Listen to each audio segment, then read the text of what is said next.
10% des heures de cours sont perdues pour les élèves de collège et de lycée. C'est beaucoup, 10%. On découvre ce chiffre dans un rapport de la Cour des comptes qui pointe l'absentéisme des profs, des professeurs dans l'éducation nationale. Virginie Riva avec nous. Bonjour Virginie. Bonjour. Ce qui frappe, c'est que ces absences ne sont pas liées à des raisons personnelles, Oui, effectivement, la proportion d'enseignants absents pour cause de maladie sur une journée est même inférieure à celle des salariés du privé et des autres ministères, explique le rapport. Contrairement donc aux idées reçues, 2/3 des absences sont liées à des obligations de service, comme la formation continue par exemple, ou bien des réunions pédagogiques, bref, du travail. Mais le problème, c'est qu'avec la crise sanitaire, les familles acceptent de moins en moins ces absences et que tout cela a un coût pour la société, 4 milliards, selon la Cour des comptes. Une réalité dont le ministre Jean-Michel Blanquer s'est dit ce matin à notre micro parfaitement conscient. Nous sommes en réalité d'accord. Les préconisations de la Cour des comptes sont des préconisations que nous avons commencé à mettre en œuvre. Il y a d'abord le fait de ne pas créer les conditions de l'absentéisme. Parfois, que ce soit par la formation continue, qui est indispensable, ou par d'autres éléments d'agenda. Donc on doit diminuer cela. C'est ce que nous avons commencé à faire, par exemple en permettant la formation continue hors temps scolaire. Deuxième chose, quand il y a un remplacement de moins de 2 semaines à faire, que ce soit fait à l'intérieur de l'établissement, si possible par un professeur de la même matière, en heures supplémentaires, éventuellement dans une autre matière, quitte à rattraper dans la matière ultérieurement. Voilà, et la Cour des comptes pointe en réalité l'insuffisance des outils de l'éducation nationale pour mesurer ce phénomène et pouvoir réagir vite, au plus près du terrain. Là encore, un problème dont le ministre se dit conscient. Il veut que la politique de ressources humaines soit mieux organisée dans la politique de l'offre et de la demande. Au primaire, par exemple, un logiciel de gestion des RH est en cours d'expérimentation. Son entourage rappelle que les effectifs pour gérer toute la politique RH, c'est 400 personnes pour une masse salariale de plus d'1 million d'enseignants. Et puis reste un problème majeur qui est aussi celui de l'attractivité des postes de remplaçants.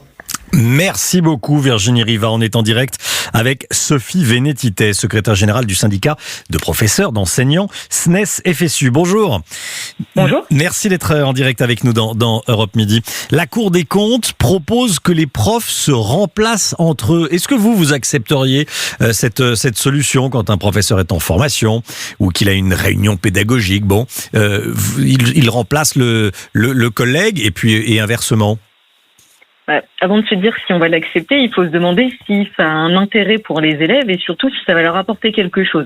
Très concrètement, cette proposition de la Cour des comptes, ça voudrait dire que, par exemple, cet après-midi, j'apprends que demain, je vais devoir remplacer un de mes collègues absents. Ça veut dire que je découvre en quelques heures une classe qui a avancé dans ses cours différemment des miennes. Excusez-moi de vous couper, mais là on parle de réunion de formation, donc ça se prévoit pas du jour au lendemain, j'imagine. Alors, il y en a qui arrivent parfois une semaine à l'avance. Sur certaines absences, on peut les apprendre quasiment du jour au lendemain. Mais la question qu'il faut se poser, c'est est-ce que ça apporte quelque chose aux élèves d'organiser en dernière minute un remplacement comme ça en interne? J'entendais Jean-Michel Blanquer qui évoquait même parfois des professeurs d'autres disciplines et qu'on rattraperait plus tard sur la discipline concernée. On voit bien que là, on est toujours très loin de ce qu'il faudrait pour les élèves. Et la Cour des comptes, finalement, elle donne des réponses comptables, c'est son rôle. Nous, on a envie de vous parler de pédagogie et de vous parler des élèves. Alors, à propos de pédagogie et de parler des élèves, est-ce que on peut pas rallonger un petit peu le temps de travail? Par exemple, les vacances de la Toussaint, elles duraient, vous l'avez peut-être connu, en tout cas moi je l'ai connu, une semaine. Aujourd'hui, c'est 15 jours. Pendant ces 15 jours, est-ce que les professeurs pourraient pas suivre leur formation pendant les vacances, comme dans 1 ou 2 jours? Ça serait possible ou pas? Alors, aujourd'hui, c'est une dizaine de jours sur les vacances de la Toussaint. Après, ce qu'il faut savoir, c'est que on travaille déjà pendant les vacances, puisque je rappelle que selon les chiffres même du ministère, le temps de travail d'un enseignant, c'est 42h53. Donc, quand même déjà un chiffre assez élevé. Donc, on a des choses à faire pendant les vacances. On a des corrections, des préparations de cours. Donc, ça, c'est déjà des choses qu'on fait. Et en rajouter encore plus, ça voudrait dire quand même alourdir toujours plus le temps de travail. Et il faut pas oublier que quand on va se former, y compris pendant des heures de cours, c'est aussi dans l'intérêt des élèves. Quand on va se former, par exemple, sur des nouvelles connaissances, sur comment est-ce qu'on va évaluer les élèves, utiliser le numérique, après, c'est pour pouvoir l'utiliser quand on revient devant nos élèves. Donc, c'est pas complètement du temps perdu, loin de là. En tout cas, on le réutilise avec nos élèves. Non, évidemment. Mais au final, les élèves ont 10% de cours en moins.